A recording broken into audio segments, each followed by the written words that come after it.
Despacio, despacio.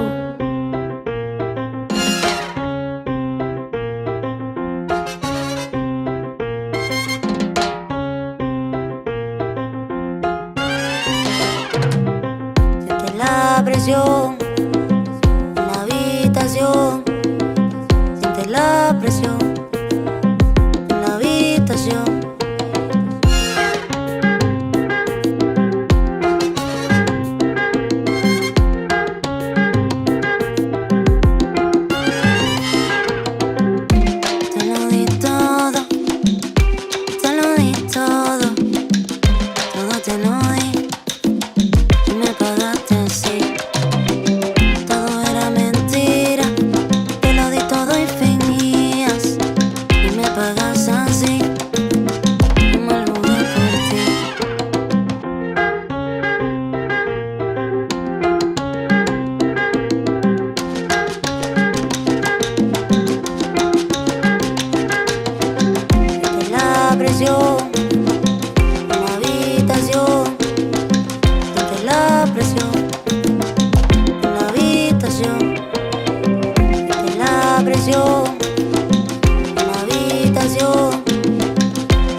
Welcome to the Conscious Fever podcast, hosted by Carl Price and Paul Mullins.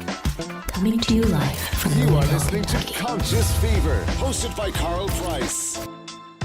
Either way, I don't give a damn what you think you are entitled to. Ladies and gentlemen, the moment you've been waiting for. So listen responsibly. It's the best of the best. It's the one and only DJ Ice, Louisville's coldest DJ.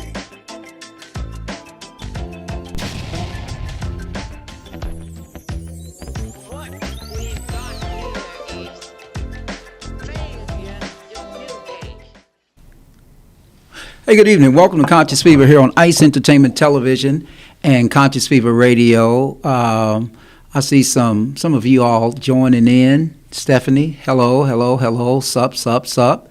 Hamara, hope you all are doing very well tonight. If you did not know, Welcome to the Conscious Fever podcast, hosted by Carl Price and Paul Mullins. Paul Mullins is here with me tonight. Kentucky. But this is Conscious Fever here on Ice Entertainment Television, Conscious Fever Radio. We appreciate you joining us tonight. We've got some stuff to talk about tonight. We're going to talk about, Paul, what are we going to talk about? I'm here tonight with Paul Mullins, but before we bring Paul on, we're going to do our usual, but we're going to talk about tariffs. And we think it's a good time of the year, believe it or not, to share with everybody.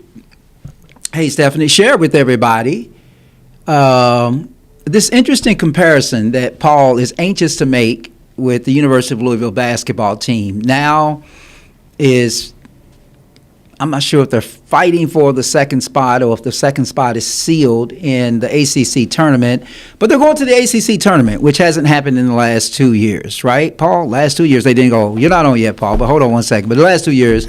And then we're going to talk about U of L. We're going to talk about the tariffs. Paul wants to talk about that, so he's going to give you an earful about that. And then we're going to talk about this thing with Zelensky, which we didn't get a chance to talk about because it happened that Friday when Zelensky and Trump were at the White House. So, having said all of that, we welcome you and we want to say thank you for joining us tonight. We're going to probably have a pretty good time tonight and try to get out of here, try to give you all close to a full hour as we can. So, in any case, this is Conscious Fever. I am Carl Price. You're listening to us here on ICE Entertainment Television and Conscious Fever Radio. We're going to take a quick break, and we'll be right back.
And we are back with more Conscious Fever, hosted by Carl Price, Esquire. Hey, good evening. Welcome back to Conscious Fever here on ICE Entertainment Television and Conscious Fever Radio. I am Carl Price, your host. You know, I hate sometimes. Let me tell you what I hate.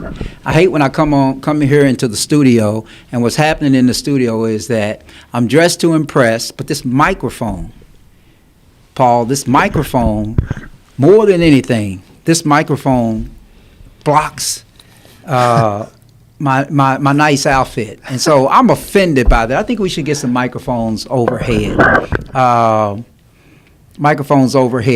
Anyway, one of the ththings I want to do, let's welcome some of our featured people in. We're just going to go from the very top.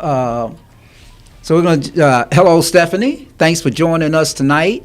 Paul, you can too. Peace, Queen Ahamara. Thank you. And then there you go. There you go, Paul. Now it's time for you to respond. Hey, Stephanie. Hey. Missing my girl. Oh, girl. There you go. There you go. Alvin, PK has done a great job as Louisville's head coach. Yeah, we're going to talk about that's that. the understatement right there. That is an understatement, Alvin. But Paul is anxious to talk about that tonight. I don't know. You can do that. I appreciate you welcoming everybody in, Stephanie. Although you're worried about Renee and Monique, maybe they are busy tonight. Maybe, yeah. How about that? We're going all the way. Anyway, we are going all the way, baby. University of Louisville. Let's go all the way. Those three are incredible. And then Alvin wants to just always control the topic here. I see the topic. Elon Musk and Ben Shapiro is asking Trump to pardon Derek Chauvin and George Floyd. We've heard that. And that's off topic, but because it's not on the banner. But let's bring it back and discuss it a little bit. And what about that's so disrespectful. Yeah, it is so disrespectful. But but understand that there were he was convicted on state charges as well, and I know they tried to get his. Hey, good evening, Beverly. But they tried to get his stuff merged with the federal, right? If you recall. But what is the point? I mean, of course. What is the point? So, Paul, let me bring Paul Mullins here in just a second. How about that? Coming to you live from Louisville, Conscious Fever with attorneys Paul Mullins and Carl Price. That's us. Okay, I like that. New intro. I like that. New intro. Anyway, it's Paul Mullins, attorney extraordinaire here in Louisville, Kentucky. So, Paul, let's get this topic started. Alvin has brought up some things, but what do you want to talk about first? We got a lot to talk about. The whole Zelensky Trump thing we'll get to in a second because it's been all over news. I remember when I saw it, I immediately sent a little text across. I said, "Did you see this mess?" But I will get back to that. But yeah, today, I mean, it's always something new, isn't it? It's always something new every day. I mean, everybody hated, or they say they hated, Joe Biden, that he didn't feel like he was doing nothing. But it was nice to have a president who wasn't doing nothing and wasn't causing problems, wasn't pissing off our allies and destroying our economy and all of that. But was it today or yesterday with this? Coming to you live from Louisville. Oh, okay, Conscious again. Fever with attorneys Paul Mullins and Carl Second introduction. Price. Yeah, second introduction. That's Production okay. value there. He's going to keep saying that, but he's not going to say it anymore. Now, what were you saying, Paul? No, I'm just saying I just found it to be disrespectful. Like, and disrespectful isn't a word that should be used when you're talking about legal things. But what was the point of a pardon other than to say? Oh, you mean on Derek Chauvin? Yeah. What was the point of the pardon? What was the point of the pardon if he's still going to face state charges? And what does it say about the person who pardons the guy who we all saw murdered the man? What does it say? Yeah, what is the message? Listen, Paul. And I'm going to go off on this, and I probably shouldn't go off. Some people are going to like me for it. Some people are going to hate me for it. But listen, here's the thing. Whether we want to respect it or not, and I'm going to go a little bit Black Panther here, whether we want to respect it or not, there were a lot of our white colleagues who voted for Donald Trump because they believed that he was the great white hope. And black people. And well, No. I think it was a little boosted. I don't think it was as many. I know a lot of black men. Yeah, I don't know personally. Well, they might regret it. Well, they will, because he may be putting them on a plane back somewhere too. But the point is that people were living in fear, and this whole false narrative that white people are not going to exist anymore and all of that was put out there, and some people bought that. And so now you have a situation where, if you look at what was in the White House, every press conference, you don't see a black face at all. It's almost like there's no diversity in this country at all. You barely see a woman, right? You only see white men. And so for a long time, there's been this belief among some of the people in this country that white men were just being shunned. You have all these laws that protect women, all these laws that protect people of color, all these laws that protect, remember, Paul, there was a time where you couldn't even ask, in court, and I don't think we still can, even ask an individual whether they're legal or illegal if they're, if they're an immigrant. You remember that? Yes. And that is the standard in court. So I think a lot of people got tired of that. A lot of white males got tired of that, and they felt like that they had been shunned. So you see this Asian man from attending Harvard University that you remember what he did, right? Thank you, Stephanie. She said, looking good. I mean, what he did. I mean, Paul, you remember what he did, right? He sued Harvard and said, I'm being discriminated against because of affirmative action. And then that all went to somewhere. So, my 2 cents is that there are people who live among most and a lot of false fear. And I say it's just false fear because I think we're all just living a life and we're just trying to be happy, and nobody really cares about the color of anybody except people like Donald Trump and a lot of people that have supported him, and of course Elon Musk, who comes from South Africa, which was a majority black country. So my take on it is that if you're rich and you're white, you have pulled the biggest scam on people, and that is to convince people who closely align with, people of color or people who are downtrodden, the poor people. You convince the poor white people that they cannot align with the poor black people or the poor immigrants or the poor Hispanics or whatever. That's what you do. You have to divide that lower class, and it's easy to divide. You can't divide them on, well, y'all are just poor. You have to divide them on something that's visceral and gets to them, which is you hit them where it feels like it's personal to them because of their race. And if you can convince the people that you're not like them, as they would say, Okay, I'm good. and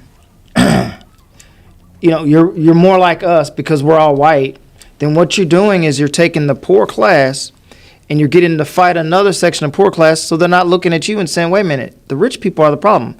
But now that Trump's in office and he doesn't care and he's laying everything out bare, it's clear that they don't care about regular folks. They not. The ones that voted for them, the ones that put them in office, the ones who said, you're our great hope. They don't care about you, but that was the scam. We're rich, we're elite, and we're going to convince you as a poor white guy that you're more like us when you're not.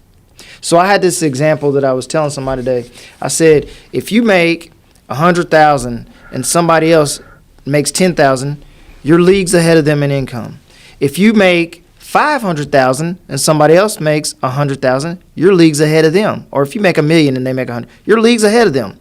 So you got people who make $1 million who feel pretty rich, but somebody making $100 million is leagues ahead of them. So how far ahead are billionaires to everybody else? They're so far ahead, they don't care about the everyday problems that we suffer because it's not something they ever have to worry about. So they have to grift and they have to convince you who makes $50,000 or $100,000 a year that you just like me. That's what Trump did. You're just like me. Right. And so what's the easiest way to make you like me? My skin color. Right, but and that's easy when you're uneducated and you'll fall for anything. And I'm not just picking on people who are uneducated. I'm just saying that, a mind is a terrible thing to waste. And that was just not a slogan by the United Negro College Fund. Right. A mind is a terrible thing to waste. So if you are easily influenced, these things are likely to happen to you. And Paul, I would tell you this, man. I often think, we go to lunch with lawyers who are, non-black. And I often wonder, as much as we talk at that table, how many have gotten in their little space and believe that, he's really talking about protecting me and protecting all that I have just because of my skin color and my gender.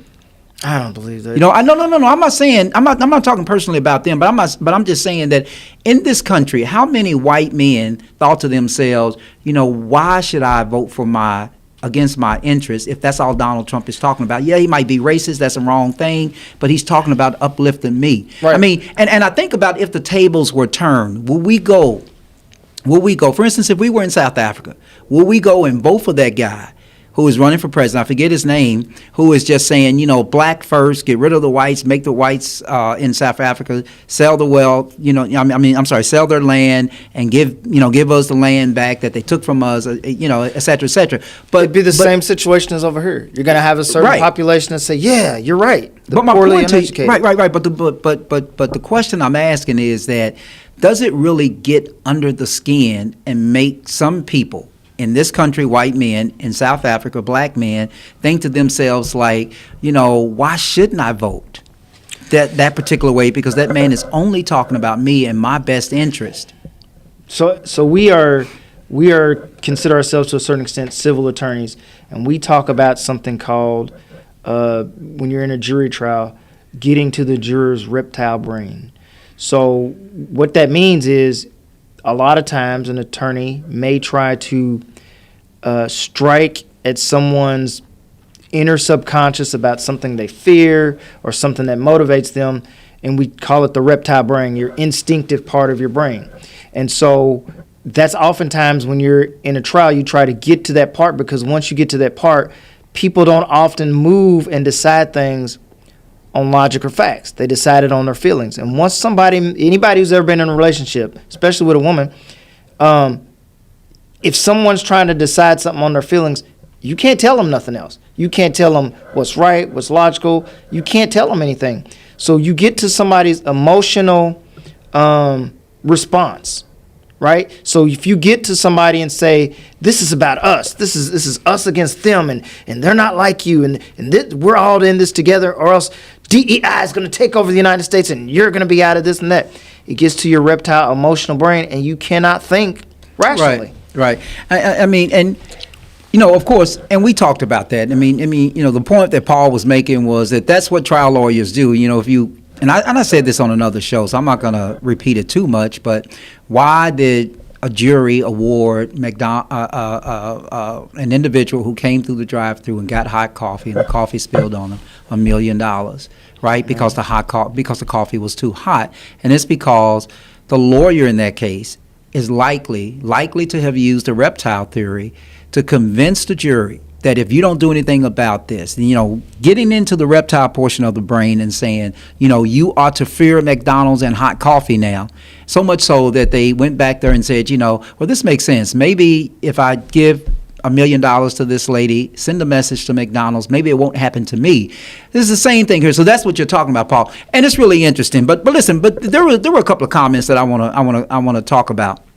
They're talking about Al Green. Did you see the situation with Al Green? Well, you didn't watch his speech. I watched some of his speech, and I did watch some of the aftermath. And Al Green is a congressman, a representative from Texas. Have you seen that? I've seen the video where he kept taunting Trump, and they had him removed, and I think they censured him either today or yesterday. But here's the problem. What are your thoughts about that? Well, here's the problem. This all started, and I had this conversation with somebody else other than you today.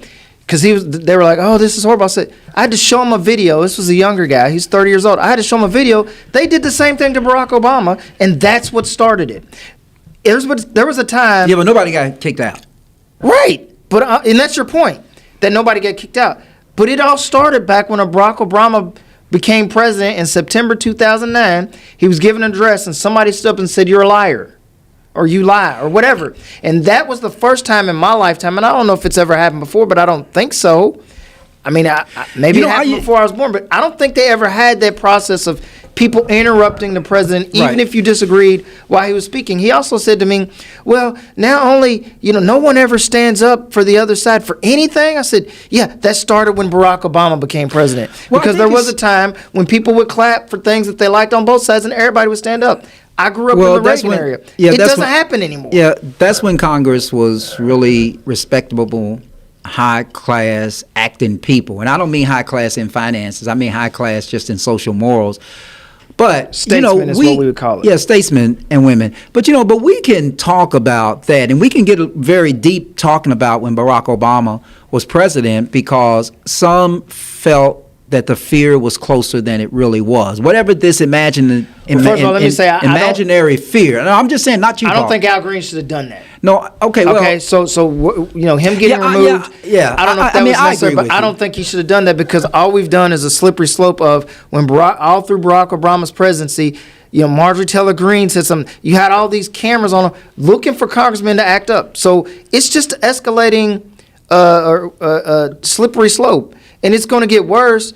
Maybe he shouldn't have got. Whether he got removed or not is immaterial to me. But stop acting like the Democrats suddenly created this protest during a presidential. Oh, that's your point, that that there's a precedent for this, huh? Right. Okay.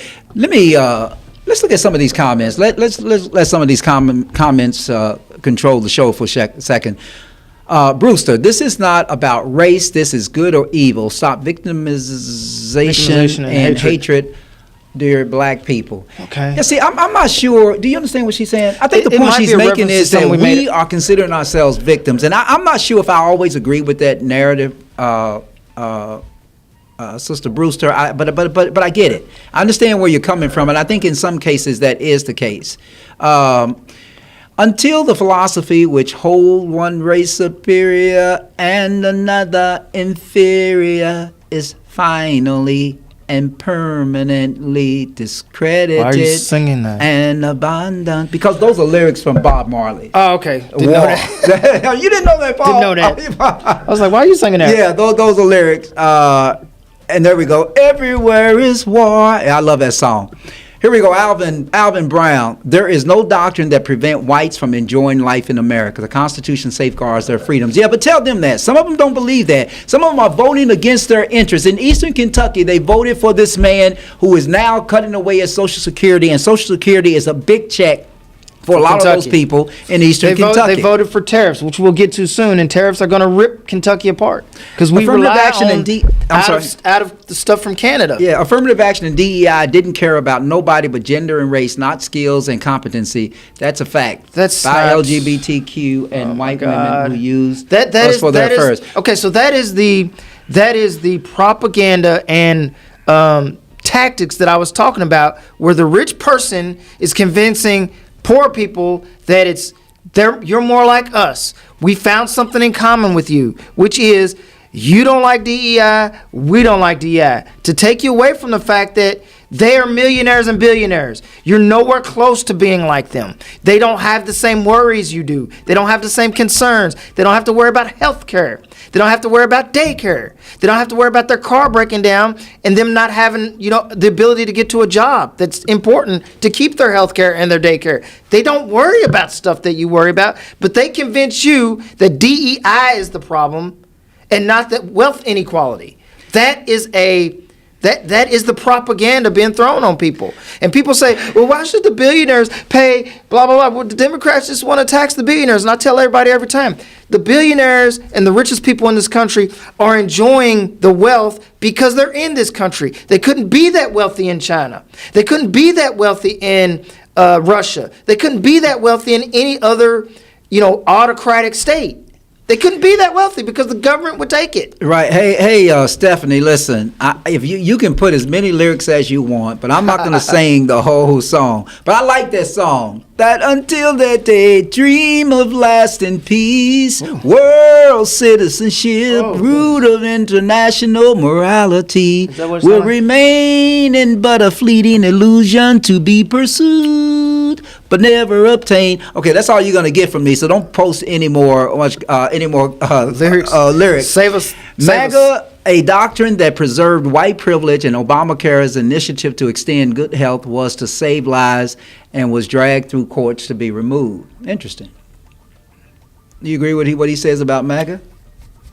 MAGA is not a doctrine; it's a cult. But I'm trying to understand a doctrine MAGA that preserves white is a privilege. doctrine that preserves. I don't think the ripping away. Okay, so let's go back. Alvin, I don't think taking away Obamacare is about white privilege. I really don't. Again, it's about the wealthy convincing the poor people. No, listen. It's about the wealthy convincing the poor people that you're like us. And so they divide the poor people along race or, that being DEI, among, stupid healthcare decisions and stuff like that because the wealthy don't want to pay more taxes.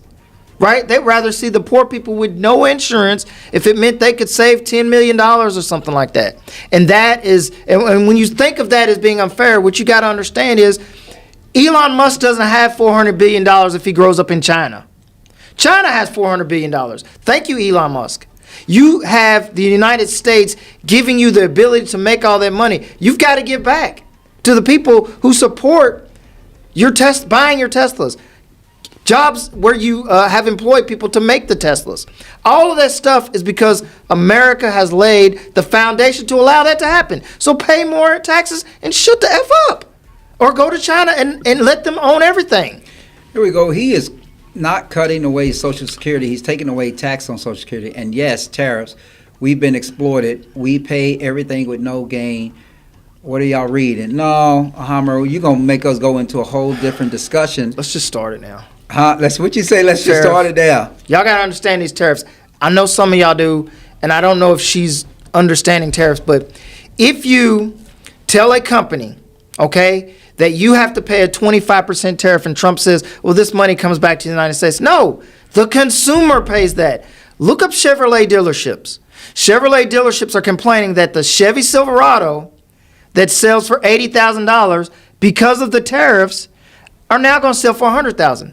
Who's going to pay? You think the government is going to be able to collect a lot more? You're paying $20,000 extra because of the 25% tariff on Chevy Silverado parts. Those are facts. Those are realities. We are going to pay it. And so they have this grand scheme of the millionaires, the billionaires want to take away the IRS, right? That's some crazy scheme. And nobody pays taxes. Guess who pays the taxes? We do. Yeah.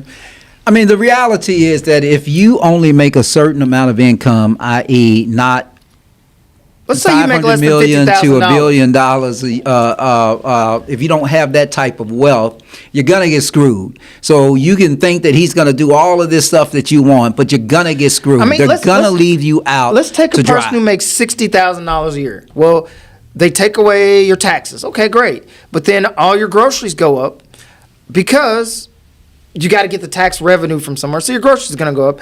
The cost of your housing is going to go up. The cost of your motor vehicles is going to go up. The cost of your gasolines, everything's going to go up. but you still make the $60,000. So you'll find yourself not really saving any money. You're doing the same. But the billionaires who now would pay, hundreds of millions in taxes, they have no taxes. They're going to be feeling the same tax rate as you. Okay, listen, she says tax off tips and wages. Did y'all listen to the Congress address? No, we did not. We could not listen to that man lie. So let me tell you why that is not going to work either. Every time you reduce a tax, every single time you reduce a tax, okay, you've got to get the income from somewhere else. So let's say you and your husband make $100K and y'all's bills are about, on an annual basis, $85K. And one day your husband says, I'm not going to contribute anymore, and he takes his $50K and leaves. Now you only earn $50K, but you still got $85K in expenses. That's essentially what happens every time you give a tax break. You're taking money that the government needs to run the country. And there has to be, you don't want to be overtaxed, but the tax rates we pay today that we complain about as millionaires and billionaires is less than when Reagan was president, is less than when Eisenhower was president. And those are times that they often say, make America great again. Right. But the tax rates were higher. So it doesn't make sense, and people need to understand that every single time you cut a tax, you take away income from the United States. Yeah, I mean, he was talking about having an external, I think what he was saying was having an external revenue service as opposed to an internal revenue service. It is a grift. Anytime you hear those arguments that the rich people make about not paying taxes and everybody should pay their equal share, a 15% tax on everybody, that's not the way the United States worked with the tax system. Our tax system is what's called a progressive tax system. And if you think about it, you can call it socialist, you can call it whatever, it makes sense. The poorest people are taxed the least. The richest people are taxed the most. And again, the richest people are the ones who are benefiting the most by this government and by this economy and by the way we've allowed them to have free economic growth. You can't go to another country, I'm sorry, Carl, you can't go to another country, Elon, and make $400 billion because they will take it all. Right, and just speaking of tariffs, let's listen to so much for his tariffs, right? Check this out, Paul. If you don't make your product in America, however, under the Trump administration, you will pay a tariff, and in some cases, a rather large one. Other countries have used tariffs against us for decades, and now it's our turn to start using them against those other countries. On average, the European Union, China, Brazil, India, Mexico. Now, he said that, and then this happened. The next day, he figured out, Trump pauses Canada, shit, this ain't gonna work. Right, and all of a sudden now, we just simply don't have it. So yeah. So listen. So this is the president. I'm issuing this tariff, and then the next day, when he figured out the country's going to go to hell in a handbasket, let me take it back. When Canada said, "I dare you," we are going to put some of the United States in the dark. Then he backtracked and said, "Well, we're going to hold off on that, and we're going to postpone that because what Canada will put in the dark is Michigan, Minnesota, Kentucky, Wyoming, Kentucky. No, we're not going to come that far down. Wyoming, Idaho, South Dakota, all red states. Well, bourbon too. Bourbon, we sell. Most of the Kentucky bourbon goes to Canada. Right. If you didn't know, Canada buys most of our bourbon. But that's an industry. And Mexico supplies most of our car parts to the Chevrolet plant down in Bowling Green. Right. I mean, listen, it's just a smoke screen for what they're really doing. Exactly. And if y'all don't recognize that now, you will. Do not, I've said this so many times on this show, do not pay attention to the surface. Do not just walk on the ground that you walk on. Consider what's under the ground that you're walking on, because there's a lot more going on. All of those algorithms that are out there. I mean, just imagine this. Just imagine this for a second. Elon Musk was able to get into our systems. This is the AI genius who calls themselves that. He was ahead of AI. If you've ever been in a Tesla, you could see the progressiveness of the artificial intelligence that he's been using and that he has access to. They have access to all of our systems. Can you imagine, Paul? Can you imagine what they're doing to those systems that will last forever? So my take on it is, if you allow him to have access to people's personal information, okay, and there's no oversight, they're not telling us what he's doing with the information, fine. Not fine, but okay. What about when he leaves office or he stops helping, does he still have the information? Can he use AI to manipulate that? I mean, that's so dangerous on so many levels. But here's the one thing that gets me. He's been saying, and Trump's been saying, 260, 160, 100-year-old people, whatever age, have been getting Social Security checks. And I'm like, fine, give us the name. You're not going to get the name. You're not going to get the proof because it didn't happen. All right? Because obviously, if you told me that a 160-year-old man got a check, I'm going to say, fine. Who cashed it? I know. Because the 160-year-old man, we know didn't cash it because he's dead. No, he said he was a 300-year-old man that got the check. So who cashed it? If a check went out to a 360-year-old man, who cashed it? And that's the person you go after. They don't have a person because it never happened. Homer, do you believe that people that were 260 years old today, that are 260 years old by their birth certificate, are getting Social Security checks? No. Because he said that. But listen, I want to comment. Or at least show us where the check was cashed. Right. No proof. No, I mean, none whatsoever. I mean, it's just lies upon lies upon lies upon lies. And again, that's him attacking or him getting to the reptile mind. Oh my God, somebody 260-year-old, that's fraud, that's waste. Oh my God. But it's not true. That's talk about the attack on your reptile mind to get you emotionally charged and not logically, reasonably thinking to ask the question. No one's ever asked him a question. Fine. Who is this 260-year-old person? Let us all know. Victimization. Let us know. Victimization and fear are in the same class. And those who fear that people are victimizing themselves are the ones that are really in fear. And if you just think I'm making that up, I'm going to give you something to read about it. Same voodoo economics proposed by Ronald Reagan, and it led to recession in 1988 when the dust settled and inflation came. Well, that's all anything the Republicans do leads us to a really bad economy. And if y'all don't realize that yet, y'all will. The trickle down of the effect, yeah, we got that. So here we go. Let me listen. Then we're gonna go to something else, man. I know niggas at the bottom who don't turn in the death certificate to collect their people's money, hustlers. I don't know anybody like that. I don't know anybody like that at all. Anyway, Paul, we've got another topic that we want to talk about. So before we get to actually talking about that topic, man.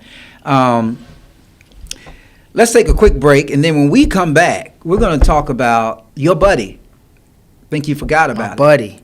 Well, you forgot. We went through some clips earlier about Kenny Payne, and we did. And now University of Louisville, and so this is going to be Payne versus Kelsey. We'll be right back. It's no contest.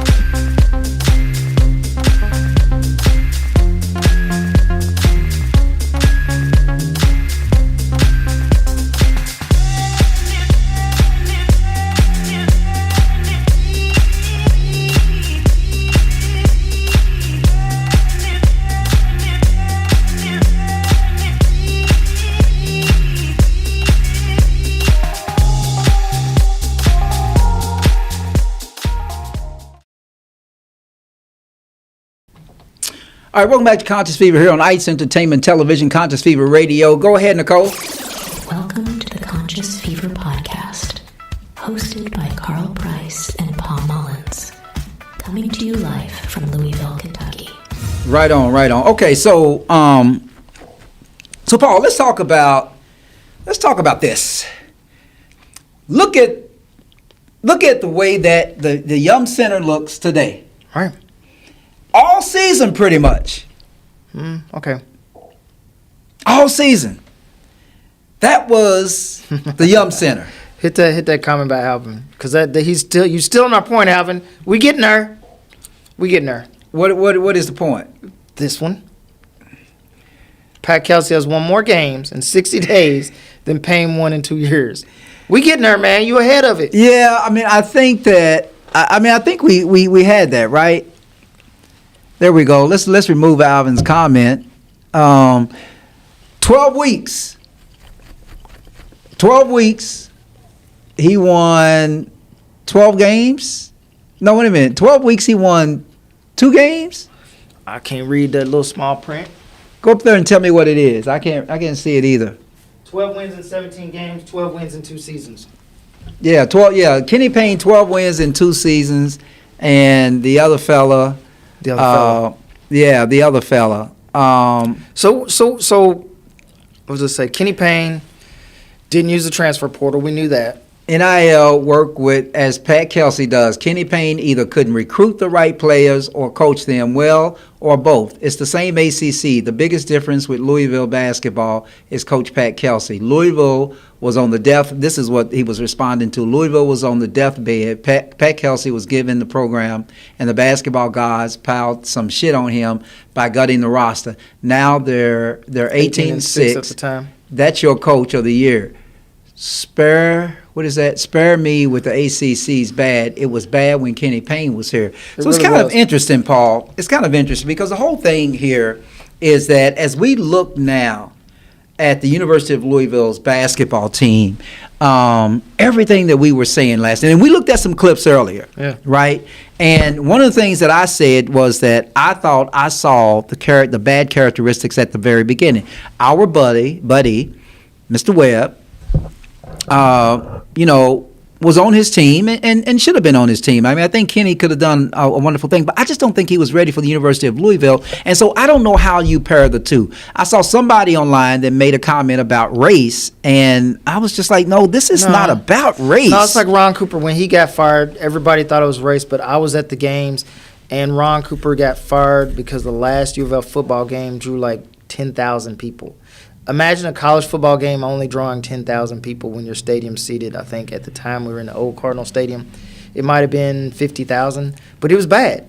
And that's why he got fired, because nobody's coming. It doesn't matter if you're black or white. If you can't get people in the stands and we can't make money, you got to go. But we all knew Kenny couldn't coach. And last year, me and Carl agreed early on that he needed to go. And earlier this year, I came on this show and told y'all after 3 games, we got a good coach. I remember that episode we did on the show. I told y'all we had a good coach. I came in, I was hyped up. A good coach in who? Kelsey or Payne? Kelsey. Yeah. But I remember we went back and looked at Kenny Payne's first year, and we were kind of flip-floppy on whether he should go. I said that he should be given 1 more year. Boy, I was wrong, because I didn't know it would be that bad the second year. And at the end of the show, Carl said it, but we said it for different reasons. We didn't say he was a good coach. We just felt like you can't fire somebody after, you felt that way. Okay, but you did too. You said he should get 1 more year. No, I never said. No. I never said. No, Paul, See, we debated this all day. That's what he said. We can go back and look. But I ain't arguing with you. No, Paul, now you're going Trump on me. I didn't say that. Okay, now I need to have my people to fact check that. I mean, the bottom line is this: is that I thought that I saw a characteristic that was not a characteristic of a coach that should be on a D1 team. And speaking of which, how about Rick Pitino now? How about Rick Pitino? No, I'm going to fact check you. Go ahead.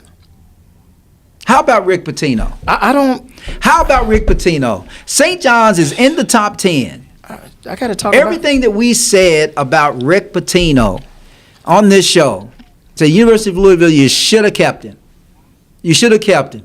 Because let's compare what's going on today with what Rick Pitino was alleged to have been done, although he was exonerated, with the Adidas situation as well as with all of this other stuff with the assistant coaches that were helping, get to the real story. Getting the women and all of that stuff. Okay. So the point here is that at the end of the day, I wish we had kept Rick Pitino. Now, of course, yes. Am I not enjoying the Pat Kelsey ride? Of course I am, and I hope he's going to ride this thing for the next 20 years. But the way things go with coaches, I think if Duke comes to calling, he's going to Duke. I'm not saying that Duke will, but I'm just saying on North Carolina. So at the end of Kenny Payne's tenure, I went on one of those talk radio shows, and I said quite clearly, before we even hired a coach, I said whoever we get is going to win at least 16 games. That's what I said. At least 16 games. And then in the middle of Pat Kelsey's, beginning of his tenure, they asked me, I went on a show and I predicted 20 games. So he, here we are, 24 games and we, are we a Final Four team? I don't know. But we have a coach, who can recruit talent, or at least buy talent, and I think the future's bright. Now the question became, I saw somebody ask a question: who's better, Pat Kelsey or Mark Pope? I think clearly Pat Kelsey. I do too. But am I biased? Hell yeah. But that's just a fact. I think clearly Pat Kelsey is, and the reason I say that is because Pat Kelsey's one of his best players went down, or two, didn't they?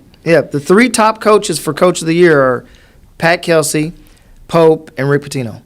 Think about that, y'all. Think about that. Hey, Monique, we're going to wave back at you. Hey, Thanks Monique. for joining us. So, Hammer says we're going to the championship most definitely. Now, I mean, we can because here's the thing. Here's the thing that everybody needs to understand. Anybody who has the capacity on any given game, because you got 3 people on the team that have scored 30 points. You got 4. Four that have scored 30 points. If you have a team that is floating with the 3-pointers and the 3-pointers are falling, they can be anybody. Right. Anybody can get hot. Anybody can get open. And anybody. I mean, the sad thing is that when those 3-pointers are not falling.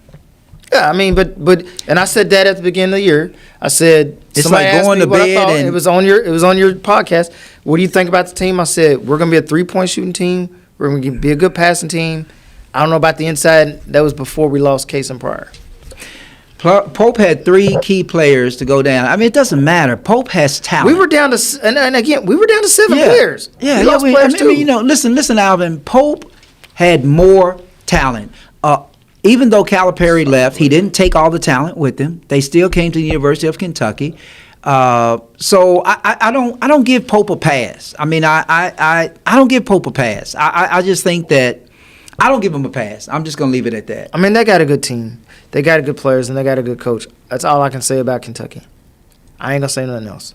I'm not a hater. I know this. If U of L, and y'all going to hate me, y'all can dump on me now, but this is a fact. If U of L was in the ACC, we might not have 24 wins. That's just a fact. You think the ACC is that bad? Yes. No, yes. Paul. No. Yes. See, here's the thing, the y'all. ACC is bad. Paul does this every show. He does this every week. It's every true. Week he does it's something that is going to cause a disagreement between the two. That's because I tell facts. Facts. Paul, maybe it's just that the SEC is a better conference this year. They have better talent this year. The ACC is not that good. Mean that the ACC. I disagree. Not. Well, you know what? They are not. At the end of the day, the NCAA tournament is going to tell it. Now, everybody out there. The ACC will not get 4 teams in. I want everybody out Maybe there. 4. I want everybody out there to hear me out. No more than 4. Everybody out there to hear me out. On this show, take this down. March 6, 2025. Said it. Let's write it. Paul said that the ACC is not talented. Now, when the ACC, Paul, I'm listening. When the ACC sends more teams, because it's projected that the 13 SEC teams are going to go. When they send more teams to either the Sweet 16 or the Elite 8, we're going to revisit this conversation. So I'm just going to tell you. Wait. Is it your prediction? I'm not making a prediction. How many teams do you think the ACC is going to put in the tournament? I'm not going to make a prediction on that. What are you saying? No. Listen to Paul. All I'm saying is this: is that if you believe that the ACC is the teams in the ACC are weak, they are. Then I think the tail of the tape is how far they go in the NCAA tournament. No, that's not the tail of the tape. No, yes it is. That is not. The tail of the tape is not how far they go, because Duke and Louisville can go far, and that's 2 teams. And they might be the best. No, Paul, you're missing it. No, I mean in numbers. I'm not talking about an individual team. Because Duke could win it. No. And U of L could win it. No. I'm not talking about that. What I'm saying, ACC's going to have 3 teams in the tournament. Paul, are you watching the same basketball we're watching? No, you're watching Joe Lunardi, who's wrong every year. I'm not watching Joe Lunardi.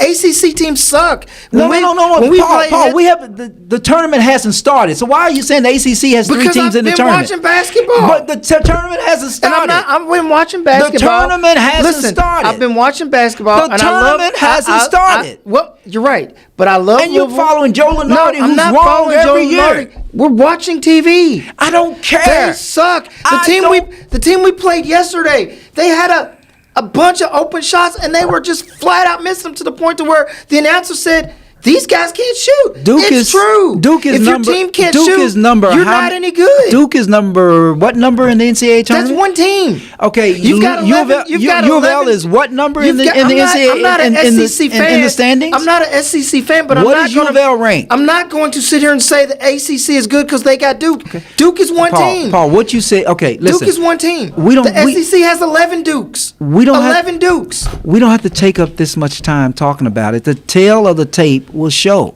If ACC teams, if there are more ACC teams than you're predicting that are in either the Sweet 16. I said no more than 4. I think 3. No more than 4. No, period. You're talking about being in the tournament itself. I'm talking about going further than a lot of the other teams because the NCAA tournament is the tell-all. The most, maybe you can argue that, the most talented team is playing best at that time, but at the end of the day, I think it is the test of the best team in the nation. So, I know that there's a prediction that 13 SEC teams are going to go, and 4 of them are probably going to lose the first or second round. Well, 4 or 5 of them are legitimate national title contenders. I don't disagree with that. And the only thing you can say about the ACC is they got 1. I don't disagree with that. Maybe 2 if you count us. I don't disagree with that, but I guess the point I'm going to make to you is that makes the league weak. That's all I'm saying. Objectively, it's weaker than the SEC. It's not even close because they got a chance to play heads up, and the ACC got beat I'm making this number up, but it was close to 18-2. Okay, listen. 18 games to 2. It's not even close. Hey, listen, Paul.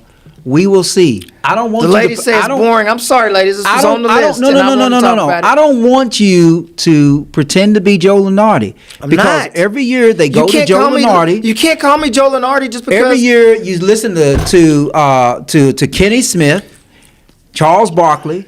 They sit there. Tell me the top and they pick these teams, these teams never make it. They never win. True, but tell me the I'm not going to get in the role of Stephen A. Smith or Joe Lunardi or Charles Barkley. Tell me the top 6 teams in the ACC. Paul, listen. Top 6. I don't think that matters. Top 5. I don't think that's relevant at all. Top 4. I don't think that's relevant at all. You can't name them because they're no good teams. University of Louisville men's basketball team is the best in the nation when their 3-pointers are falling. Okay, period. So you can say anything you want. They can put them at 14, but any given day, if 3 of those guys score 30 points, that's a 90-point game, which a lot of these teams can't get to. So I'm not making any predictions. Don't get me wrong. I'm just saying. Don't get me wrong. I'm a U of L fan through and through. Yeah, but I'm not going to sit here and say. But you're playing to be Joe Lunardi tonight. I'm not going to sit here and say that we're one of the top 10 teams in the nation. You're pretending to be Joe Lunardi tonight. I've seen Tennessee play. I've seen Auburn play. We can't beat those teams. You don't know that, Paul. Okay. I mean, Auburn just got beat. Auburn just got beat. I know they did because anybody can be beat on any given day, right? Okay, so why can't the SEC lose all the first round or the second round? All right, well, you any given day. You take that if you believe that. I'm sure that you can take that bet in Las Vegas and get very good odds.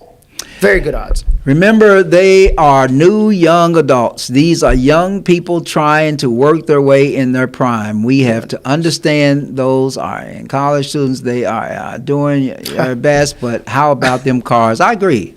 I just think that y'all can say what y'all want, but I'm not going to make any predictions. Louisville and Duke would advance in the tournament. I think so too. But that doesn't make the SEC the best team in the tournament. Will not be the same without Greg Gumbel serving as he won't be Tammy. It won't be. It really won't be. But I just one of the things that I do sometimes, Paul, and I know I've told you this before, and we have to do a show on this. We have to record.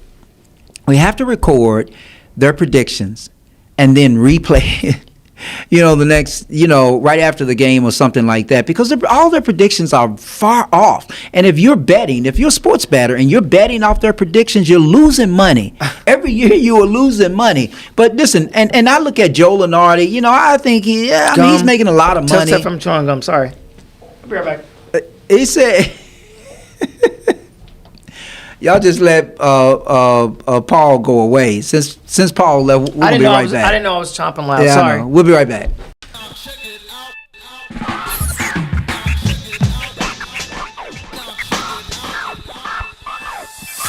I have wept and I have fallen. Don't you worry about me. 'Cause I've stood up, yes, I have grown. The pain has set me free. And like a broken record in my head. Welcome. Yeah, welcome back to Conscious Fever here on Ice Entertainment Television and Conscious Fever Radio. Hey, Nicole. Hey, Nicole. Welcome to the Conscious Fever podcast. I did just walk off Hosted by camera. Carl Price and She Paul asked me if I Mullins. walked off camera. Coming to you live from Louisville, Kentucky. I did walk off camera, Monique, not because of the conversation. That's because you were saying he was You said I was chewing chewing gum. something, so I thought I went and put my gum in the garbage can. I didn't know. I thought I was making noise in the microphone. I didn't know. So y'all are the teacher, he's the student. He got up and put his gum in the garbage can, just for y'all. I did. I thought maybe I was chomping in their ears. Anyway, Paul, something to wrap up. Let's wrap this up. Tariffs Trump is won't an work. idiot. Tariffs won't work. Tariffs won't work. Elon Musk is stealing all of our information. Speaking of which, Paul, Elon Musk is president. Yeah, I don't know about that, but let me just tell y'all this. I'm going to leave y'all with this, and then I'm going to let Paul summarize. But I want y'all to know this. For those of you who don't know, you may be broke. You may not have a car. You may be somebody catching the bus. You may not be able to pay your bills on time. But the most valuable asset you have in this country today, in this world today, is your information. So if you notice, every time when you go online, they're asking for your email address and asking if it's okay for you to accept cookies. You know, they don't even give you chocolate chip or sugar cookies. They just say accept cookies. They are getting access to your information. All these China apps, if you're okay with it, you know, that's cool. But all these Chinese apps, you know, they're getting information to, access to your information because, believe it or not, these internet tech people are making more money off selling your information than they are anything. So if you're young out there and you're in college, find a way to sell information. It's in the black market, it's in the white market, it's in the blue market, it's in the green market, it's all over, but they are selling. The most valuable thing you have is the information, and they are selling it. That's why Elon Musk is the biggest threat. My last statement for everybody out there is real simple. Think critically, okay? If somebody says something on TV, Democrat or Republican, think of what the actual question that needs to be asked is. For instance, we had a long discussion tonight about some of the things Donald Trump said and whether or not they were true. And people need to start asking the extra question, okay? And, you know, if people don't ask the extra questions to figure out whether information is true or not, then we'll be in a world where they're constantly attacking our reptile brains. You put on TV that somebody 160 years old is getting a check. Why isn't somebody being prosecuted because the 160-year-old cannot possibly cash a check? But people let that slide, and they just start repeating, man, they found people getting checks at 260 years old. That's crazy. You know what I'm saying? So start thinking critically and start thinking about the questions that aren't being asked. And that's my message. Okay, but listen, this is interesting that Renee's asking this. Is she out of jail? Remember the story we did about the chicken lady, Paul? Barely. The one in Chicago who was stealing that chicken, Right. instead of getting into the school, Right, she was buying chicken for the city of Right. for the school system. I think she went to jail, and I think she got a lot of time, and she might be in jail now. But I thought if she pays a certain amount of restitution, she got out. So we're going to go through these comments, and then we're going to get out of here. Another win for MSU against Iowa. That's Michigan State. Michigan State University, yeah, Tammy, and thank you for sending me that Michigan State gear. I thought it was a slap in the face because Michigan State, the year Michigan State won, and she sent me a jersey of Michigan State and all of that. Okay. And then I thought that was a good gesture, but it was kind of mean too, Tammy. Love you too. For getting rid of the gum. I'm back in tariffs. Stop robbing my country. Yeah, okay. Oh, you didn't catch the message. Nah, Miss Brewster, you didn't catch the message. She didn't get it. We're going to talk once the tariffs hit and your gasoline and you're in the dark. We're going to just Google what tariffs are doing to Chevrolet, because this is what. And I know we're going to open this talk back up, but back in the 80s and 90s when Clinton was president, we signed NAFTA, which told people in the United States that if you go build a truck plant in Mexico, we're not going to charge you tariffs, and you're going to bring all those goods back to the United States so that our products are cheaper. Why? Because you send them to Mexico, they have cheap labor, and they can bring the cars back to the United States with cheap labor so that we don't pay $150,000 for a car. Okay? But now Trump is saying we're going to put a tariff. So the same American companies that in their model of business moved their plants to Mexico now have to pay just to bring them back to the United States. That's not going to work unless you're telling me they can build a new truck plant in 6 months that's going to cost them $4 billion. That's not going to happen. Thank you, Tammy. Thank you, Tammy. That's good of you to actually say that. All right, Paul, another week bites the dust. We are about to get out of here. Listen, everybody, thanks for joining us tonight here on Conscious Fever Radio, ICE Entertainment Television. It is now time for us to say goodbye. Do you remember Carol Burnett, Paul? Yes. When we were little, and they would say that. Hold on, let me look at some of these comments. I don't know what they're going to do. Are they going to go with my face? There we go. Have a good night, Conscious Fever. Yeah, you too, Alvin. Let's make a money bet that by July 20, this here condition will be over. Carl, you're my friend. Small bet, $100 or not. I'm not your rich. I'm not your rich. LOL. What's the bet? This situation. Hammer, unfortunately, I only bet minimum $10,000. It's too late anyway, Hammer. He's already taken back the tariffs. I mean, he's already taking them back. Good night, Monique. You have to appreciate good talent no matter where it comes from. I agree. Right. I agree, Tammy. Great show. Yeah, I thought it was a great show, too. Tammy, speaking of which, as a fellow thoroughbred, you need to know this. I went to a gospel concert. The Capitals Alpha Upsilon chapter actually had their 90th anniversary here, and I went to the gospel concert, and Sissy was there. You remember Sissy from the campus, and they were really, really, she was really, really good. So anyway, laughing my ass off, never mind then, I bet I went on Voice. What is she talking about? Carl, money is on ACC teams getting in. No, I'm not balling. I'm just yeah. Well, Paul said don't. Paul says don't take that bet. Anyway, I'm Carl Price. This is Paul Mullins here on ICE Entertainment Television and Conscious Fever Radio. We will be back next week. Have a good week. Thank you for watching the Conscious Fever podcast. We will see you next week. When you need the best sound, when you want the best song.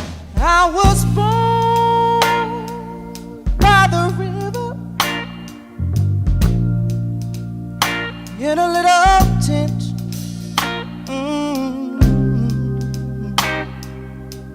Like the river I've been running ever since. It's been a long time coming, but I know a change gonna come. Oh, yes, it will.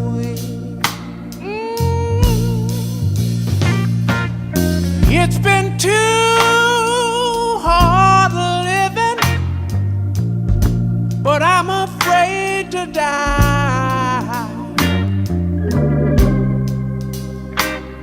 I don't know what's up there beyond the sky. It's been a long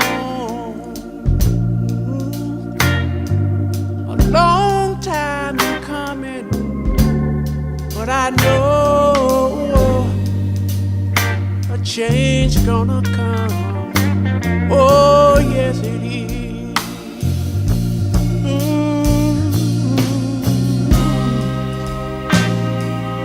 Then I go to my brother.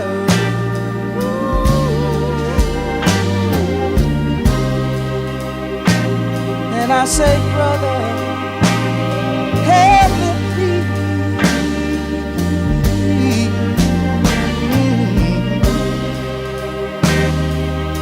But he wind up knocking back down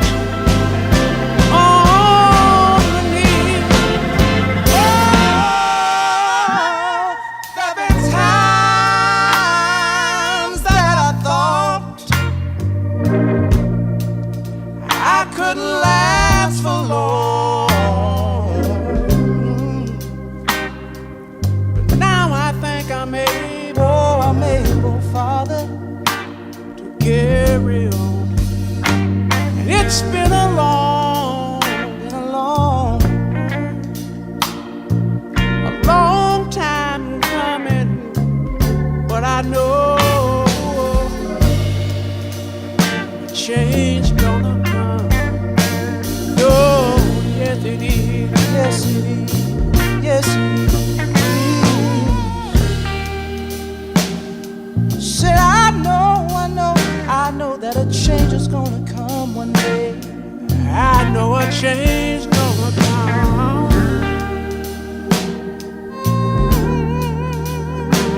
Yes it is. I know. Said life can be hard. Oh yeah. And times can get rough, but still